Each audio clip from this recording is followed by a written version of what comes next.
Magandang morning. Hi, hello. Mapagpalang araw mga kataba. Panibagong pagluluto again and again. Every day talagang kailangan, no, para sa ating pamilya. I-fry ko muna yung side dish na banana, no? Para meron naman silang ano. Alam niyo naman si Mama Taba, no, merong mga habang pina-fry natin yan dyan, no, isusunod naman natin dyan. Kaya inuna ko to kasi para same pa na rin at hindi tayo masyadong hugas ng kung ano-ano dahil masisipag ang mga bata. No, after natin i-fry yan, ito namang ipa-fry natin yung labahita at ipiprepare natin yung gulay na panggata. Oh, yan. Makikita nyo maya-mayang konti ang mga ingredients niyan. Pero for the meantime, yan muna. Yung pansahog natin na pork, mga kasaba, light brown ko na. Tapos isinusunod naman natin yung luya. Sunod naman natin yung bawang sibuyas. O, katabi ko lang yung lababo. Kasi, kaya... At dito naman, nauna ko nang i-fry yung...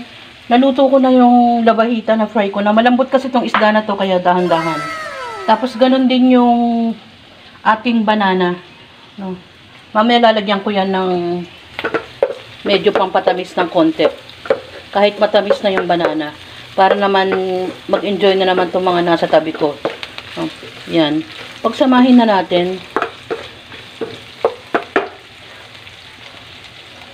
Ilagay na natin yung ibang ingredients. Nauuna yung matigas. Siyempre, alam nyo na. Yan. Kalabasa. Haluin natin.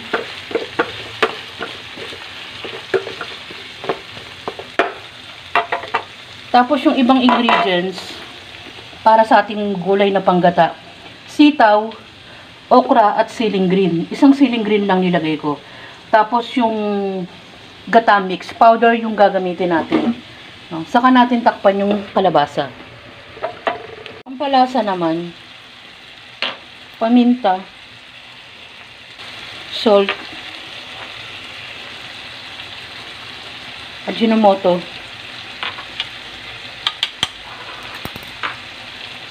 lagay na natin yung mga natirang gulay, sitaw, okra, at yung sili. Panggata mix, na-dissolve ko na to. Yan. Haluin natin. Mamantika pa siya, oh. Yan. Maganda yung kalabasan niya, ay, may tumalsik. Pupunasan na lang natin yan. Sa pagluluto kasi mga kataba, mas maganda pag yung unti-unti ka nang naglilinis ng mga kalat mo. Para hindi pangit tingnan at yung niluluto nadadamay. Takpan natin.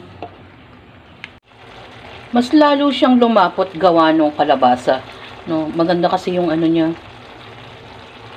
Kalabasa niya malagkit. Tikman na natin. Gusto mo bang tikman? Walang ngingiti-ngiti. Masarap to, gulay to. Wow, sarap na talaga. No? Lagi kong ina-advertise yung masarap na talaga. At itry nyo rin para yung sinabi kong masarap na talaga proven na masarap. Patayin na natin. Ang ating mga dish for today, ginataang gulay, kalabasa, sitaw, okra.